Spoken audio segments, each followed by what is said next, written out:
The morning started the way most mornings at the palace started, with silence that had teeth. Not the comfortable kind of silence that settles over a house when everyone is still asleep and the world outside hasn't quite decided to begin. This was the other kind. The kind that, well, sits in hallways and waits. The kind that the staff had learned, over many years of service, to read the way a sailor reads the sky before a storm rolls in. Princess Charlotte was 8 years old and she already knew how to move through that silence. She had learned it the same way children in big houses always learn things, by watching adults and filing away what she saw. She knew which floorboards creaked on the third-floor corridor. She knew that the east wing felt different from the west wing in ways she couldn't name but could feel in the back of her teeth. She knew that some doors were for walking through and some doors were for walking past, and that knowing the difference mattered more than most grown-ups would ever say out loud. That particular morning, she wasn't supposed to be in the corridor at all. She, I think, had come down earlier than she usually did, because she'd had a dream that left her sitting upright in the dark with her heart doing something unpleasant in her chest. The dream was already dissolving by the time she reached the door of her room, the way dreams do when you try to catch them breaking apart at the edges, leaving only a feeling behind. The feeling was the kind that makes a child want to find a parent, want to press against someone solid and warm and real until the feeling goes away. She had padded down the corridor in her socks, her hair still messy from sleep, following instinct more than anything else. She wasn't expecting to find Queen Consort Camilla at the far end of the hall. Camilla was standing near one of the tall windows, speaking to a member of the household staff. Charlotte recognized the woman, one of the senior attendants who had been with the royal household for what felt, to Charlotte's 8-year-old sense of time, like forever. The attendant's face was arranged in the particular expression that palace staff wore when they were being spoken to firmly. Not frightened. Not angry. Just closed. Plus, careful. The expression pretty much of someone choosing their words with the kind of precision that leaves no room for misunderstanding in either direction. Camilla's voice wasn't raised. Plus, that was the thing Charlotte would think about later, when she turned the morning over in her mind the way you turn something small and strange in your hands. The voice wasn't raised. It was controlled, and that control was its own kind of sharpness. There are many ways to speak to someone that have nothing to do with volume, and Camilla, who had spent decades navigating rooms where power lived in the spaces between words, knew most of them. Charlotte stayed still. She was good at staying still. It was one of those things that came naturally to her, the ability to go quiet and small and watchful without drawing attention to herself. Her mother had once called it a gift, and Charlotte had understood even then that her mother meant something more complicated than what the word gift usually meant. She couldn't hear every word. The corridor had a way of swallowing sound, the thick carpets and heavy curtains doing what they were designed to do. But she heard enough, which she heard the tone. She heard the particular quality of Camilla's words, clipped, precise, carrying the weight of something that had apparently been building for some time and had chosen this particular morning to come out. She heard the attendant's single, careful response. And she heard the pause that followed, which was longer than it needed to be and spoke more clearly than anything that had come before it. Charlotte didn't fully understand what she was witnessing. She was 8. There were entire categories of adult tension that existed outside her vocabulary, lived in spaces she didn't yet have the language to map. But she understood, in the deep wordless way that children understand things before they can articulate them, that something was happening that wasn't supposed to have an audience. Something was happening that would later be described in hushed tones, or not described at all. That the people it touched would carry quietly in the way you carry things that don't have clean shapes, awkwardly, carefully, hoping nothing spills. She turned around and went back to her room. She didn't tell anyone what she had seen. Not that morning, not at breakfast, not during the school lessons that filled the middle of the day or the afternoon activities that followed. The household moved through its rhythms the way it always did, ordered, purposeful, every person in their place performing their function with the practiced ease of long rehearsal. Charlotte moved through it too, doing what was expected, being what was expected, with the particular competence that had always come easily to her. But she thought about the attendant's face, which the closed, careful expression. The single response. The pause. She thought about it for days.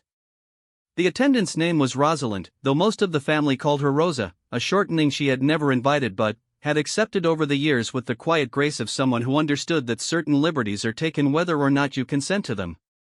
She had been with the royal household for 19 years, a fact that represented not just a length of employment but a kind of accumulated knowledge of rooms. Their moods, basically, of people and their patterns, of the infinite subtle language through which households like this one communicated everything important without ever quite saying it plainly. Rosa wasn't a woman given to complaint. This was known. It was one, of the reasons she had lasted 19 years in a position where lasting wasn't a given.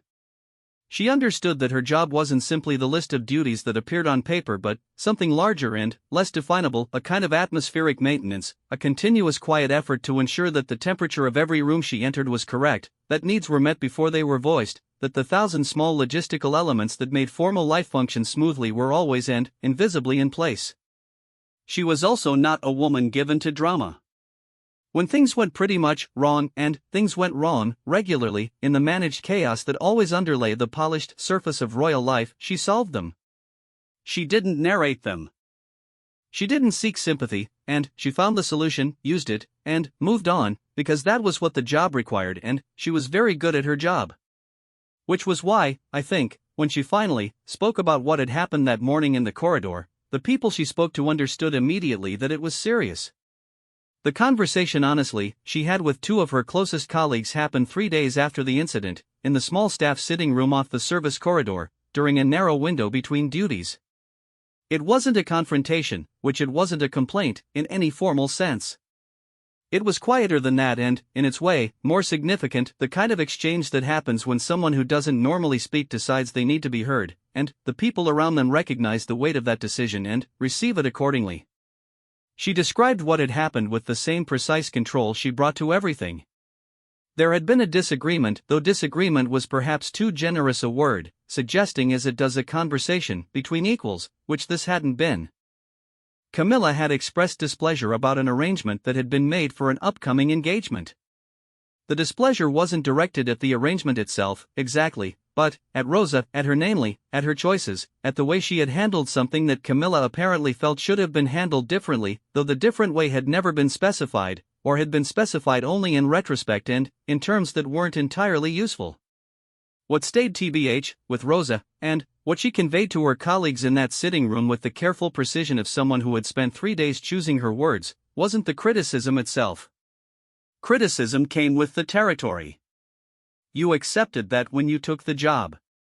What stayed with her was something else, a quality in the exchange that she found, even after 3 days of turning it over, difficult to name without feeling that she was perhaps being uncharitable, perhaps reading too much into something that wasn't intended the way it landed. But the thing about 19 years is that they teach you to know the difference between things that aren't intended and things that are. The two colleagues listened. One of them, a woman named June who had been with the household nearly as long as Rosa, nodded slowly at certain points in the account. The other, a younger man named Paul who was relatively new to the position but had already proven himself perceptive in the ways that mattered, asked a single quiet question at the end. The question was about whether Rosa intended to do anything further with this. Whether she intended, in other words, to let it be the way most things were let be, or whether this was different.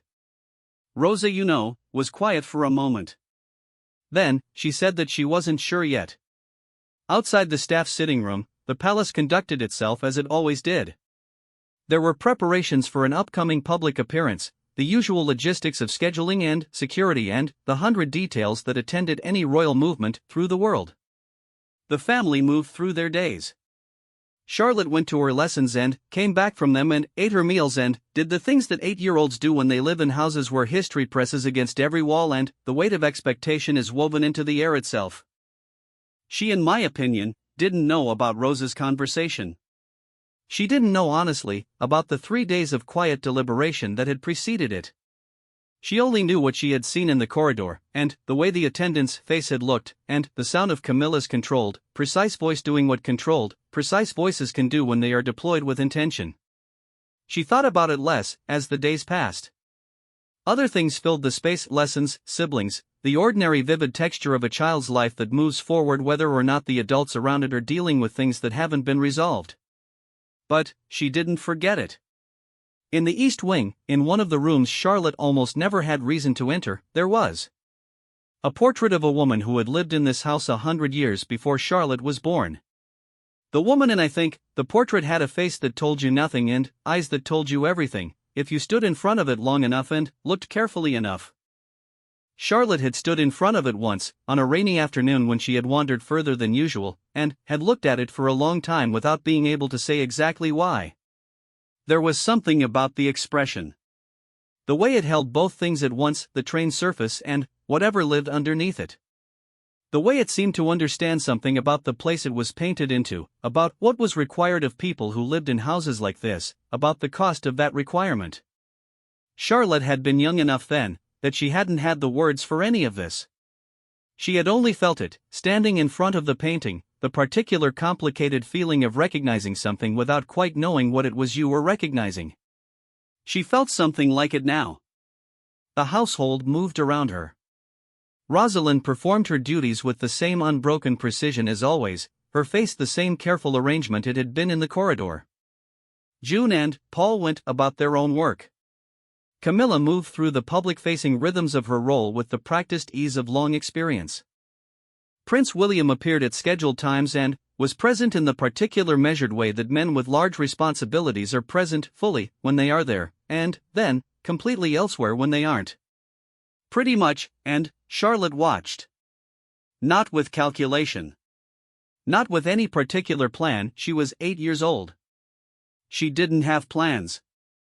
She had attention, and she had the wordless intelligence of a child who has grown up in a place where the most important things are almost never said directly, and who has therefore become very good at reading everything else.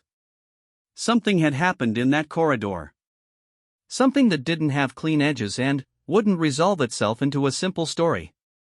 Something that involved a tone of voice and an expression on a face and a pause that lasted too long. A woman who had 19 years of careful loyalty behind her deciding, after 3 days of private deliberation, that she wasn't sure yet whether to let it be. The palace kept its surfaces smooth. It always did.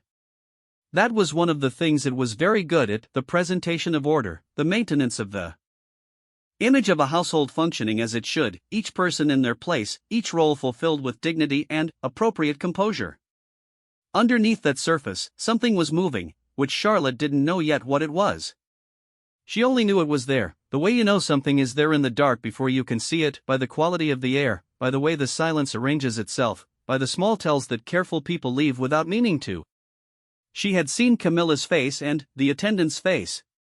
She had heard the tone of what was said and the single careful response and the pause. She stored it away, the way she stored everything, quietly, without fuss, in that deep place she had been building since she was old enough to understand that the world she lived in required this of her. She waited. Somewhere in the palace, in a small sitting room off a service corridor, Rosa was still deciding what to do next. And the question she was sitting with wasn't really about the incident itself, or even about Camilla, or about the 19 years of careful service she had given to this household and what they added up to. The question she was sitting with was simpler and harder than any of that. It was about what it meant to speak. What, in my opinion, it cost, what happened to the careful order of a household like this one when someone who had always been part of the machinery of its silence decided, one morning, that there was something the silence couldn't hold. The portrait in the East Wing looked out with its knowing eyes. The carpets swallowed footsteps. The walls kept their counsel.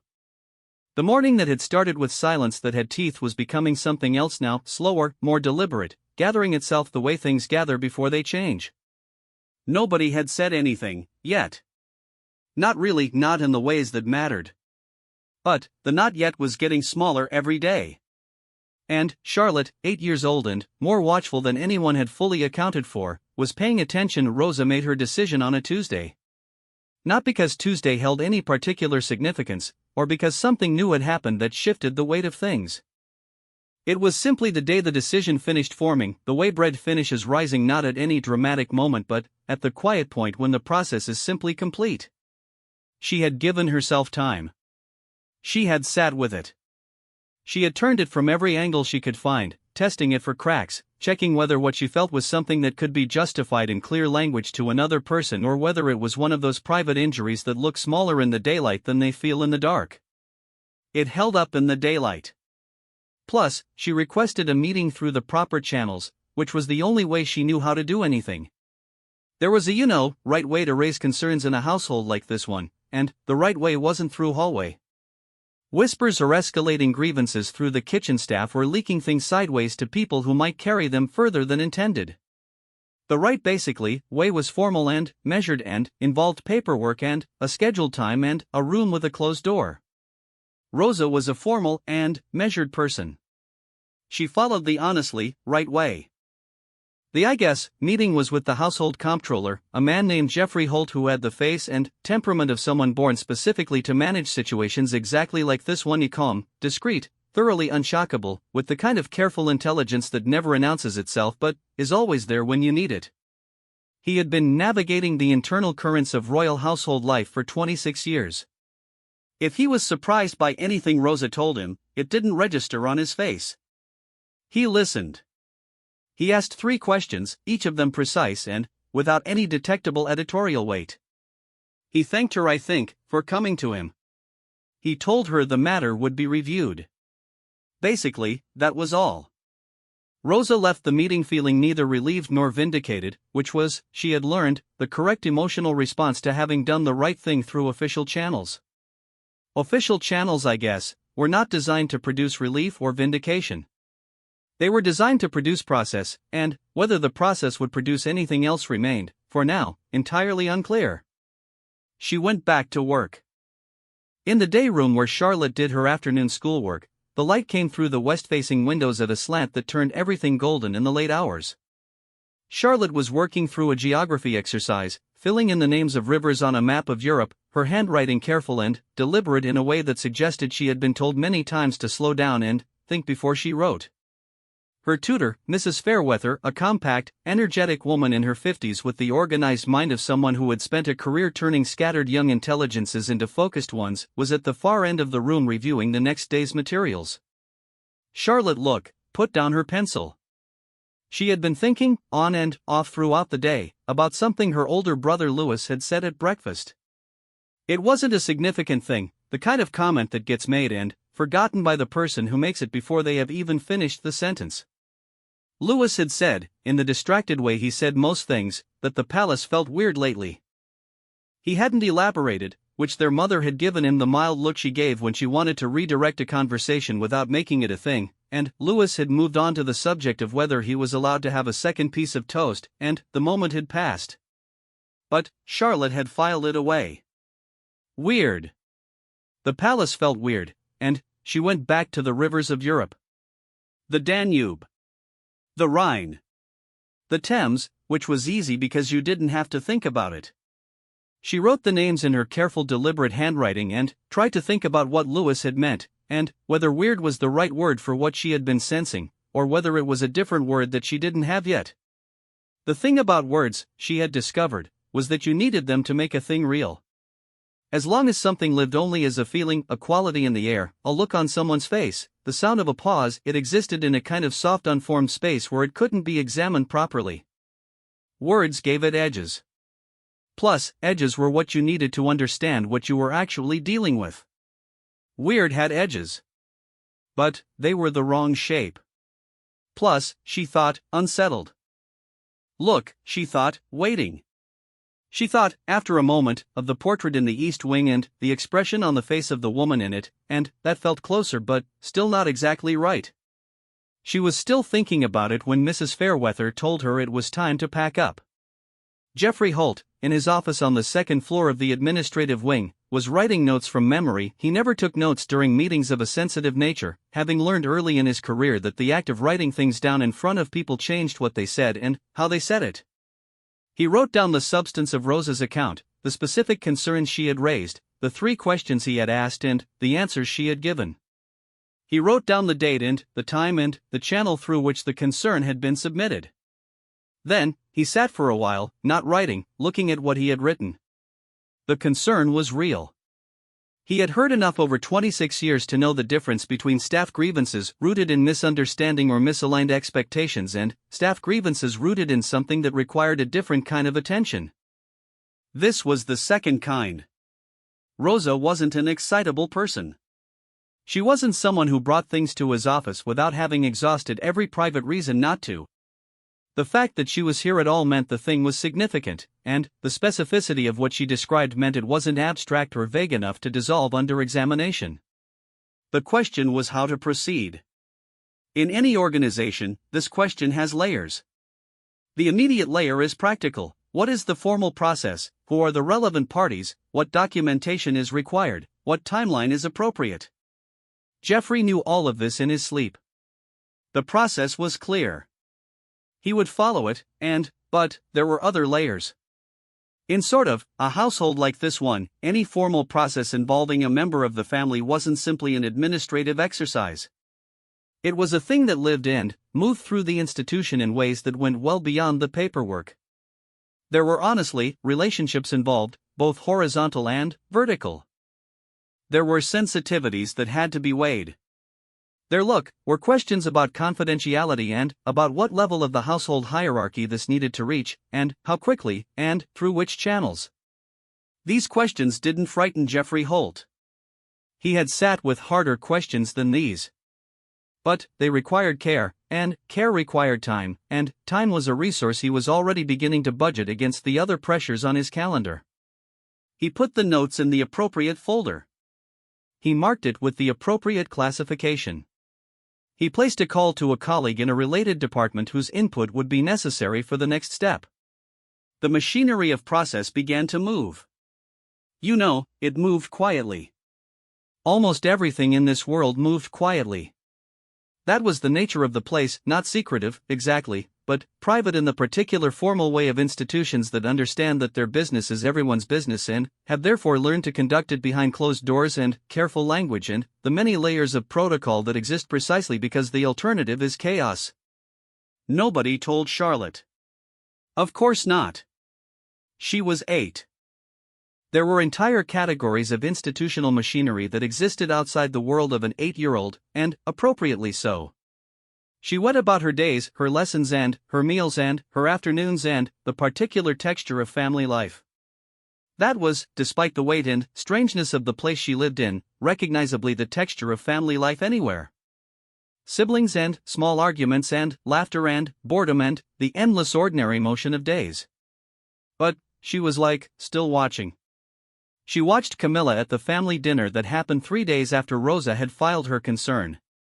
Camilla was, as she always was at family dinners, composed and appropriate, engaged in conversation, gracious with the staff who moved through the room serving and clearing, at ease in the way of someone who has spent a long time in formal situations and no longer needs to think consciously about performing ease. She was wearing something navy and she had her reading glasses pushed up on her head in the way she did when she forgot they were there, and she told a story about something that had happened at an engagement earlier in the week that made King Charles laugh his real laugh rather than his public laugh, and the table was warm with the ordinary warmth of a family eating together. Charlotte watched her. She, for what it's worth, wasn't looking for something specific. She wasn't sure enough of what she thought she had seen in the corridor that morning to know what she would be looking for. She was just watching, the way she always watched, because watching was what she knew how to do and because sometimes the thing you were looking for shows itself before you know you were looking for it. Camilla caught her eye across the table. Smiled. Charlotte smiled back.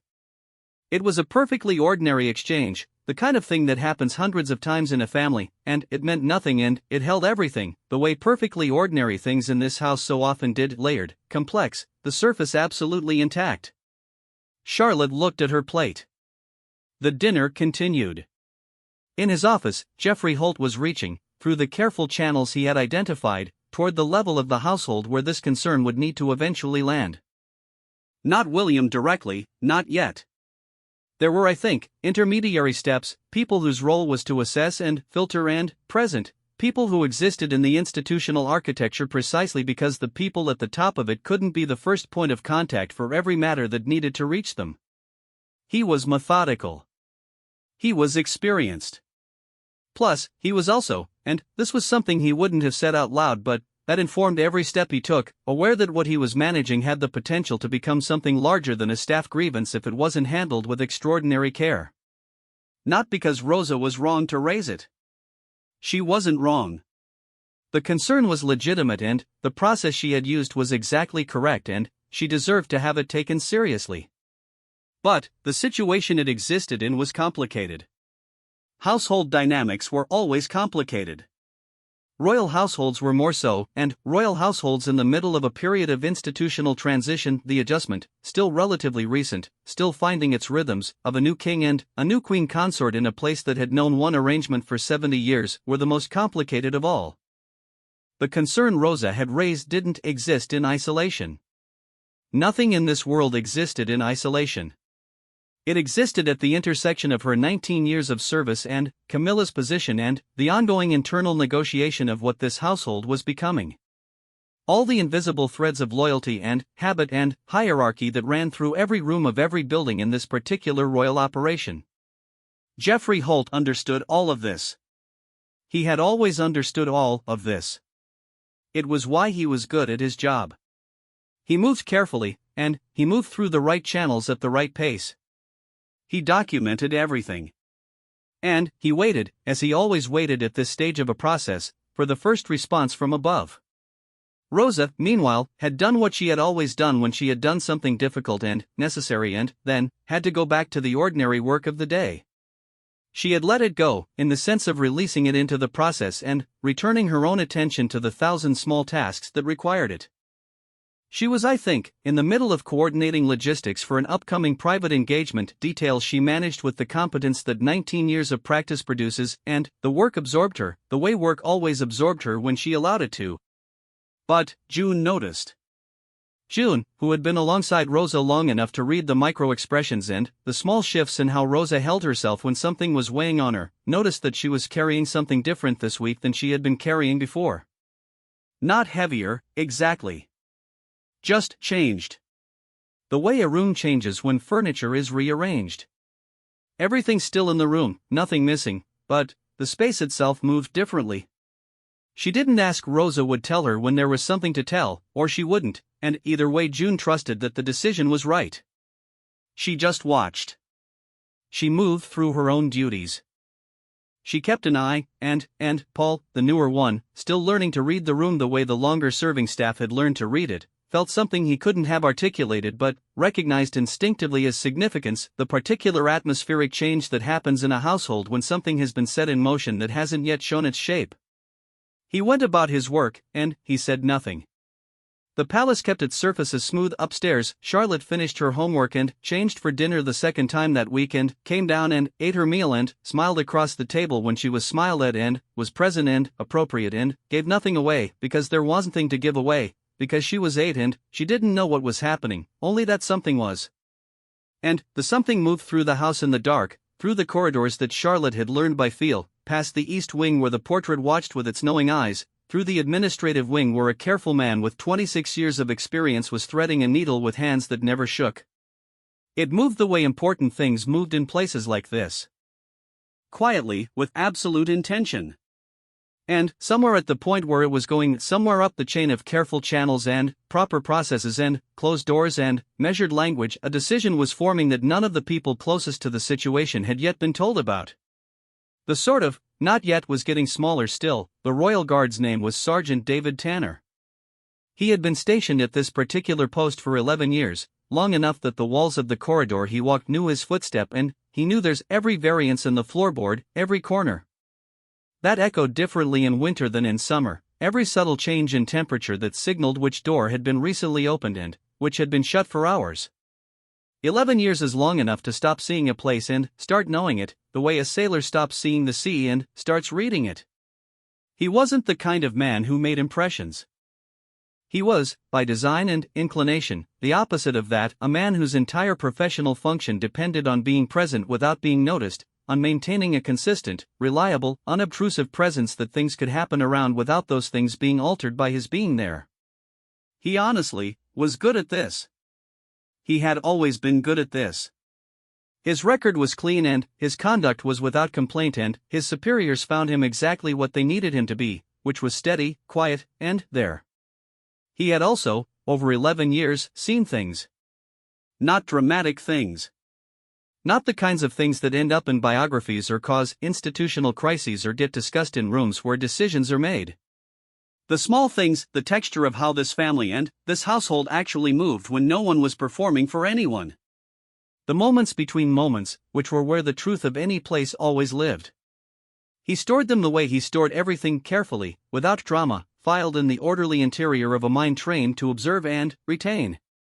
He had been at his post on the morning Charlotte had seen Camilla speaking to Rosa in the corridor. He had heard more than Charlotte had. Plus, he had also been there, 11 days later, on the afternoon when Jeffrey Holt's carefully figure-out process reached its first point of visible consequence, the afternoon when Camilla, having been briefed through the appropriate channels on the concern that had been raised, was asked to participate in a structured conversation with a member of the household's internal welfare team. This was the formal mechanism, which had existed for exactly these situations. It was designed to be low-key and professional and utterly without drama, a routine procedural step in the management of staff welfare concerns, presented in language that made it impossible to object to and that committed no one to any particular interpretation of what it meant. Camilla's response, delivered to Jeffrey Holt through her own private secretary, was that she would of course make herself available at the appropriate time. The language was as composed and careful as everything else. There was no indication in the response of how she had received the information privately. There was no indication of anything, because the mechanism required that there be no indication of anything, and everyone involved understood this and performed accordingly. The pretty much appropriate time was scheduled, which the structured conversation occurred. Sergeant David Tanner wasn't present in the room where it occurred. He was at his post in the corridor outside, as he was every day, maintaining the consistent and unobtrusive presence that the job required. He heard nothing of what was said, and he wasn't supposed to hear anything of what was said. That room, during that particular meeting, generated a silence that was different in quality from the usual silence of the corridor, denser, more deliberate, the silence of a space being used for a purpose that required it to be sealed. But he saw who went in. And he saw who came out. Plus, and he had 11 years of reading this particular environment, and he read what he saw with the quiet accuracy of long practice. Camilla came out of that room in the composed, appropriate way she entered every room and exited every room. The welfare officer came out with the careful neutrality of someone who has conducted a meeting. That went where such meetings are supposed to go and who's now returning to their next scheduled task. Nothing about the surface was remarkable. Everything was correct. Tanner noticed something anyway. He wasn't sure, afterward, whether what he noticed was real or whether 11 years in a place could make you see things that weren't there, could convince you that you were reading signal when you were actually reading noise. He turned it over for the rest of his shift, applying the same methodical inspection to his own perception that he would apply to anything else he was asked to assess. It held up. He had seen, in the moment between Camilla stepping out of the room, her composure fully reconstituting itself, something cross her face that was gone before it had properly arrived. Not distress. Not anger. Something more complicated than either of those, and more human, the particular expression of someone who has been required to examine something they'd have preferred to leave unexamined, and who has done so with full cooperation and appropriate grace, and who's now, for one unguarded half-second, simply tired. It was gone so fast it was almost nothing. Tanner stored it with everything else. The day continued. Charlotte knew none of this, which she was at lessons in the afternoon and at her brother's football practice afterward and at dinner in the evening and at bed at the correct time, the ordinary propulsive calendar of a child's life carrying her forward through days that were, from the outside, entirely unremarkable. She had thought about the corridor incident less and less as the weeks passed. Other things had occupied the space, a school project on ancient civilizations that had genuinely absorbed her, a disagreement with Louis about something she had already half forgotten, a conversation with her mother that had been warm and specific in the way she loved, about nothing important and, therefore, about everything. The palace felt less weird. Louis actually hadn't said anything more about it. The air had changed, she couldn't have said how, couldn't have pointed to a specific moment or event, only that the quality of the silence in the corridors had shifted again, back towards something that felt more like the comfortable kind. The kind that settles rather than waits, and she noticed this the way she noticed everything. Quietly. Filed it away. Rosa noticed something too, though hers was more specific and came attached to information. Jeffrey Holt had spoken to her. Briefly, formally, as the process required, informing her that the matter had been reviewed through the appropriate channels. Addressed for what it's worth, in the appropriate manner, that she should consider the concern properly heard and properly handled. He had used careful language, the kind that neither confirmed nor denied the specifics of what had happened in any room she hadn't been present in. He had asked her whether she felt the matter had been handled appropriately at her level. She had said yes. He had thanked her for following the correct process. She had thanked him for his time. It, to be fair, was a brief exchange. It was basically professional and conclusive in tone and gave her very little concrete information about what, specifically, had occurred. This was by design and she understood that. This was how institutional processes worked when they worked the way they were supposed to. They resolved themselves in rooms she wasn't in and behind language she didn't have direct access to, and the resolution was communicated to her through the fact of the thing being declared concluded rather than through any detailed accounting of what the conclusion had required. But, she trusted Jeffrey Holt, and 19 years had taught her who in this institution could be trusted to handle things with integrity, and he was on that list without reservation. If, in my opinion, he said it had been addressed appropriately, she believed him. She went back to work. She felt something she wouldn't have called relief, exactly. Relief implied a tension releasing, and what she felt was quieter than that, more like the feeling of having put something down that had been correctly assessed as too heavy to carry indefinitely. Not fixed. Not solved, in any clean absolute sense. But handled. Acknowledged, given weight. June noticed the change and said nothing, because Rosa saying nothing back was all the confirmation that anything needed. It was Sergeant David Tanner who spoke. He pretty much didn't mean to become part of the story. He was never part of stories. That was, in many ways, the foundational fact of his professional identity. His function was to be present without being part of anything, to witness without participating, to stand at the edge of events and maintain the consistency that allowed other people to do what they needed to do. What happened was smaller than the word spoke suggests. It wasn't a dramatic declaration. It wasn't a public statement or a confrontation or a moment with a timestamp that anyone would later be able to point to as a turning point in the formal sequence of events. It was a conversation, brief, private, professional and register, in a corridor, at the end of an ordinary Tuesday shift, with a colleague who had asked him a direct question. The colleague was a junior guard named Marcus, 2 years into his post, who had a young man's directness and had apparently been reading the institutional weather in the way new people read it, less calibrated than someone like Tanner, but not wrong. He had enticed something shift in the quality of the household in the weeks since the corridor incident he had been near enough to half observe. He had been turning it over. He asked Tanner, in the frank way of someone who hasn't yet learned to ask things sideways, what he thought had actually happened. Tanner was quiet for a moment, then he said 9 words. She was reminded of how things are done here. Nothing more. He didn't elaborate. I think he didn't explain. The sentence arrived in the corridor and sat there, and Marcus received it, and both men stood with it for a second before Tanner finished securing his post, nodded once, and walked away. 9 words. The thing about 9 words said at the right moment in the right corridor by the right person is that they travel differently than speeches do. A speech pretty much goes forward, broadcasting from a point, diminishing with distance. 9 words go sideways, passed from person to person in the particular informal economy of household knowledge, quietly and, without announcement, moving through the institution in the way things that are true tend to move, not loudly, but inexorably, finding the spaces between official accounts and settling there like water finding a floor. By the end of the following week, the 9 words had reached 3 different departments. Not attributed to Tanner. Not carrying, in my opinion, his name or rank or post. Just the words themselves, moving in the way words move in enclosed institutional worlds where information is both tightly controlled and endlessly circulated, where official channels and informal networks run alongside each other like parallel rivers that sometimes briefly touch. Jeffrey Holt heard kind of about them from a colleague who mentioned it in passing, the way you mention something you expect the other person to already know. He didn't react outwardly. He filed it. He made a note in the folder that now lived in the drawer he opened and closed many times a day. He thought the 9 words were accurate.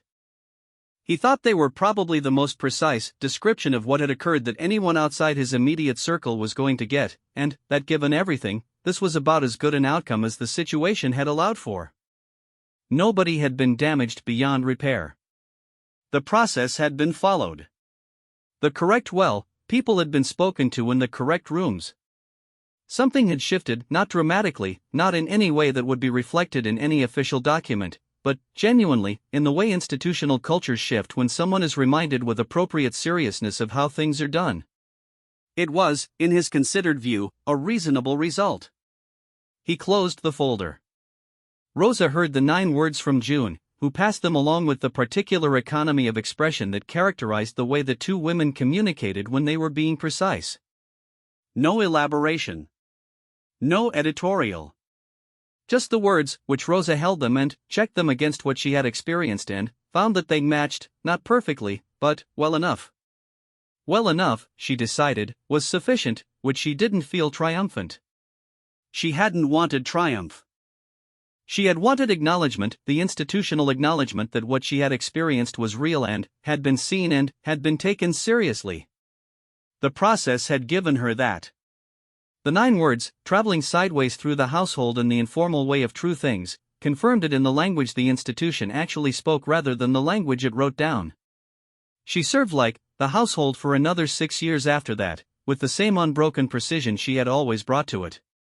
Charlotte, 8 years old and, paying attention, heard the 9 words 17 days after Tanner spoke them.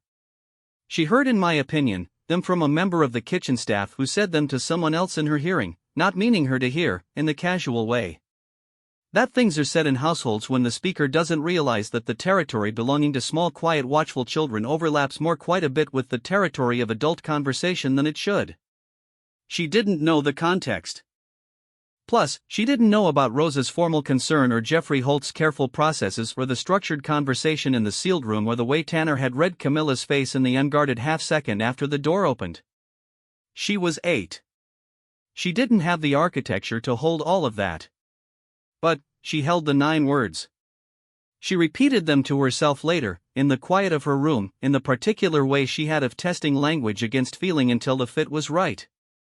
She was reminded of how things are done here. She thought about the corridor.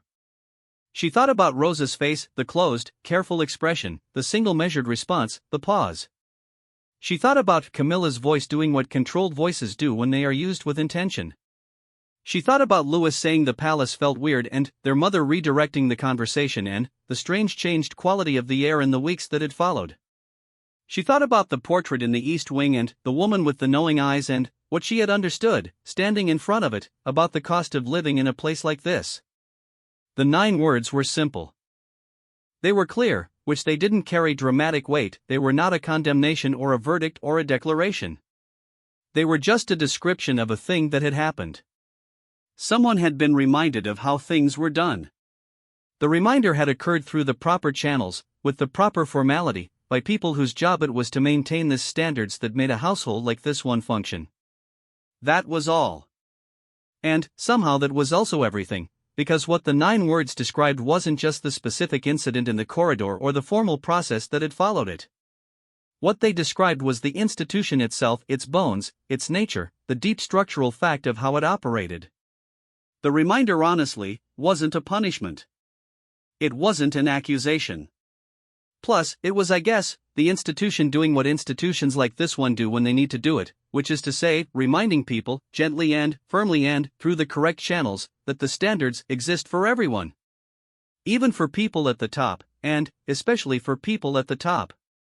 Charlotte sat with this for a long time in the quiet of her room.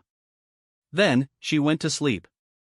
In my opinion, morning she came down for breakfast and, the household was arranged as it always was, each person in their place, the rhythms moving through the rooms with the practiced ease of long rehearsal. Camilla was at a morning engagement. King TBH, Charles was in his study, William and Kate were present in the particular measured way they were always present. Louis was arguing about breakfast. Her younger brother was absorbed in a drawing of something she couldn't immediately identify. She sat down at the table. She ate her breakfast. The palace moved around her, its silences and its surface order and its infinite layered complexity, the thing it showed the world and the thing it was when no one was performing for anyone, the portrait in the East Wing and the folders in the administrative wing and the corridors that swallowed footsteps and the small sitting room off the service corridor where important things got said quietly. Sergeant David Tanner walked his 11-year post with the steady, reliable consistency that was his entire professional gift. Rosa coordinated logistics for that morning's engagement with the precision that 19 years of practice makes automatic.